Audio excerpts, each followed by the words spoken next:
Hello, my beautiful souls. Welcome sa ating tarot reading sessions.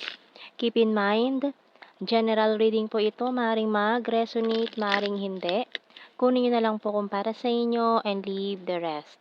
Maaaring mag-shift na energies or magkabaliktad ang sitwasyon. Kaya kayo na pong bahala kung saan kayo nakalugar sa reading natin. So, let's see.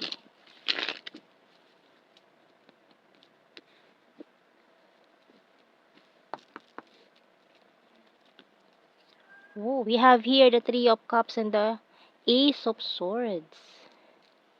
Three of Pentacles and the Three of... Uy! 333. Okay.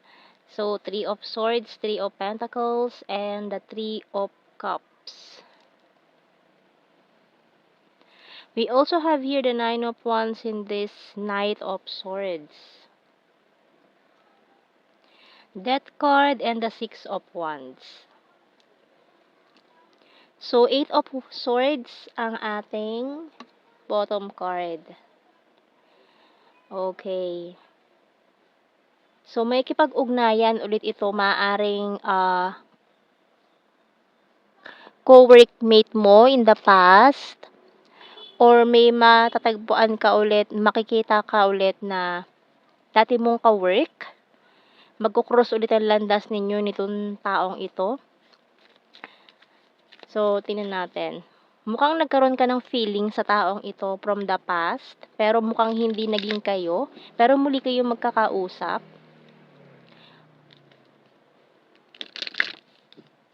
So, tingnan natin anong message ng Archangels. So, mukha kasing parang, the feeling is not mutual ng mga panahong yun. Maaari nagkaroon ka ng crush dito sa taong ito, nagustuhan mo siya, pero nung panahong yun, hindi tugma. You're not in the same page ng mga panahong yun. Kaya nasaktan ka, umiwas ka na lang sa kanya kasi feeling mo walang pag-asa or feeling mo hindi kayo magiging kayo or more than in a relationship, parang gano'n. Kaya parang umiwas ka, nawalan ka ng pag-asa dito sa taong ito. Pero ngayon makikita ulit kayo, magtatagpo ulit kayo nitong taong ito na marami ka siguro natutunan dito sa taong ito, maring boss or leader or group or team leader, ganyan. So we have here teaching and learning by Archangel Zadkiel. Keep an open mind and learn new ideas, then teach these ideas to others. Pero ngayon, malayo na yung narating mo eh. Kung baga dati, ikaw yung baguhan, pero ngayon, ikaw na yung leader, ikaw na yung nagtitrain sa mga bago, sa mga bagong ano. Kung baga dati, yung relationship ninyo parang ang layo eh. Ang layo ng agwat, kaya parang feeling mo, hindi mo siya kayang abutin. Ganyan yung feeling mo noon. Pero ngayon, dahil marami ka na na-reach sa buhay mo, marami ka ng goals na-met sa iyong buhay ngayon, parang magka-level na kayo nitong taong ito. Kaya feeling mo parang hindi ka na katulad ng dati na minamaliit-maliit niya lang, 'di ba? So, tingnan natin sa mga signs and symbol cards. So, ngayon parang for some of you, itong taon to parang nagkabaliktad kayo ng sitwasyon, 'di ba? Para nabaliktad bigla ang sitwasyon yung dalawa. Kumbaga dati siya yung nasa taas, ikaw yung nasa baba. Ngayon naman ikaw na yung nasa taas, siya naman yung nasa baba ngayon. So mukhang may nangyari din kasi sa kanya na nagpa-knock sa kanya pababa. Ayan, may nangyari sa kanya na hindi niya inasahan, bumagsak siya bigla. So we have here sweets, letter, crystal ball, binoculars, coffee. So, maaaring, once na magkaharap kayo, anyayahan ka niya sa coffee date or kapag nagkakape ka sa isang mamahaling coffee shop, tapos makita mo siya bigla, di ba? Ayan. And coins. Okay. Bottom card natin, falling star. So, nakita nyo ba yung asteroid na dumaan dito sa Pilipinas? So, hindi ko nakita kasi maulap dito sa amin. Sayang, no? At hindi rin talaga ako lumabas kasi medyo maulan-ulan nung mga 12:30, 'di ba, dumaan. So, ang swerte-swerte nung nakakita nung gustong-gusto ko pa naman sana siyang makita, ayan. 'Di ba, Speaking of falling star, yung asteroid na dumaan, napakaganda niyan tignan. Sa mga videos ko lang nakita, ayan. So, napakagandang pagmasdan 'no. Once in a life parang minsanan lang talaga yung mga ganyan ma-experience 'no. Parang, sabi 'pag may nakita kang ganyan, wish upon a star or mag-wish ka agad matutupad, oh, 'di ba? Sino yung mga nag-wish? Sino yung mga nakakita dun sa asteroid at nag-wish? Ayan, so maaari kasing itong sitwasyon na ito ay hinihiling mo din na mangyari, na magkaharap ulit kayo nitong taong ito. Hindi naman sa para ipamukha mo sa kanya na mas mataas ka na ngayon kumpara sa kanya. Kasi mukhang minaliit ka nitong taong ito, kaya siguro mukhang pinagtawanan ka pa nung nalaman niya siguro na gusto mo siya. Ayan, kaya napahiya ka sa taong ito. Ipinahiya ka siguro nung nalaman niya na may gusto ka sa kanya. Parang sinabi niya na imposible magugustuhan ka niya kasi malayo agwat ninyo sa estado sa buhay. Boss siya, ikaw ay baguhan lang dun sa trabahong pinasok mo, or baka yun yung pa yung unang-una mong OJT or unang trabaho mo talaga. So we have here, want to see you this weekend. So after ng unexpected na pagkikita ngayon, parang mag-aano pa siya, invite ka pa niya ng another meeting or date, ganyan. Crying over you feeling lost.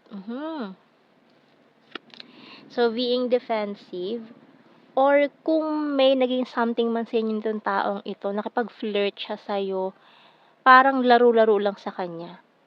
Tapos itinatanggi ka niya, puwedeng tinanggi ka niya noon, or itinago niya yung naging relasyon niyo or yung naging fling niyo. Ayaw niya malaman ng mga tao sa paligid niyo na may naging something kayo nitong taong ito. So, feeling betrayed. So, feeling mo parang pinagtaksilan ka na niya sa mga gano'ng pangyayari, sa gano'ng ginawa niya. Sorry, I'm wasted. So, ngayon kasi yung energy niya talaga, ang daming nawala sa kanya. Kaya ang taas na niya, pero ngayon parang lumagapak siya. Ayan, ang daming nawala sa kanya ngayon. You complete me, keeping tabs on you, and I'm stubborn but practical. So, after nun siguro nung umalis ka, for some of you siguro may mga nag-abroad, or may nakakuha ng magandang trabaho na very fulfilling. So, ngayon marami ka ng achievements na na-receive. Marami ka ng rewards na nakuha, and marami ka na talagang natutunan, mataas na yung posisyon mo sa trabaho. I want solid foundation. So, ngayon you have this solid foundations na hinahangad mo sa buhay. So, tingnan pa natin mga messages dito. Kumbaga dati, tinitingala mo lang siya, pero ngayon, siya na yung tumitingala sa'yo. O, di ba? Talagang bilog ang mundo. Hindi natin masasabi kung anong mangyayari. So, after kasi niya, magme-message pa yan sa'yo, makikipag-usap. Ayan. We have here air-flare conversations over and over. So, ngayon, binabalik-balikan niya yung mga pag-uusap niyo dati na nagbabaka sakali siya na kung may chance siya ngayon sa'yo. You don't know how hard it was to let you go. So, may mga pa-drama effect pa siya dyan. I buried myself in work to forget you. I knew exactly what I was doing. I love you unconditionally. You came closer than anyone. I don't react when people mention you. So, dati nung umalis ka sa trabaho, may mga nagtatanong sa kanya tungkol sa'yo, deadma siya, di ba? Ayan, wala siyang reaction or sinasabi, nagmamalaki pa siya na, baka pag alis mo, tsaka niya binulgar na naging kayo or may something kayo. Pero mukhang para sa kanya, pinaglaruan ka lang niya ng mga panahong yun, and I will wait for a sign from you. Pero after nun, nung umalis ka, parang tsaka kanya biglang na-miss, mga ganyan. And I want to feel that way again. Kasi dati ikaw yung naghahabol sa kanya eh. Pero nung natauhan ka, umiwas ka sa kanya, ayun, nawala bigla, 'di ba? Saka siya naghahanap ng attention mo naman. So, tingnan natin mga initials natin dito. Kasi siguro gusto niya siya yung hinahabol-habol. Letter O, Q, F, J, W, N, R, I, K. H, bottom card natin. So, tingnan natin sa blue card. We have here, family.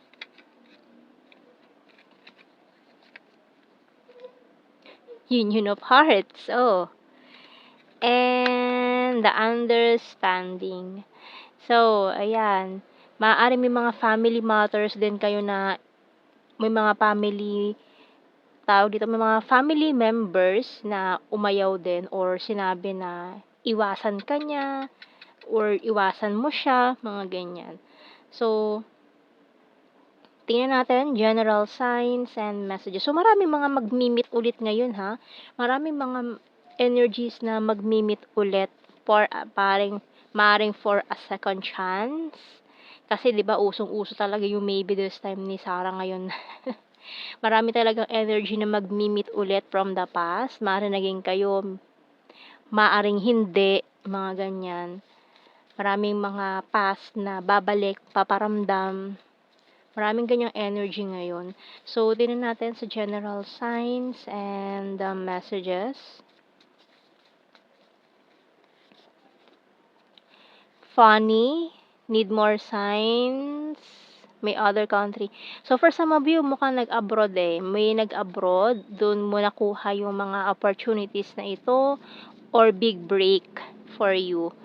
So, we have here popular. So, may mga naging popular pa sa inyong larangan.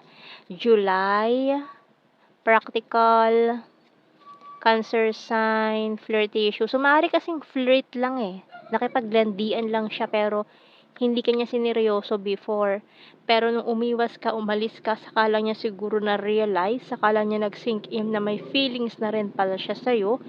Pero kumbaga, ang intention niya dati is paglaruan ka lang.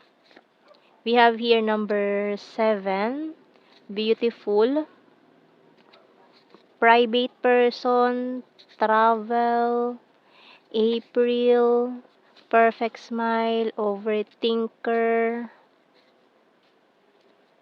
responsible, Aries sign, and this one is skin tag. So, yan ang ating reading, my beautiful souls. Thank you for watching. Take care and God bless. See you in our next reading, guys. Bye-bye.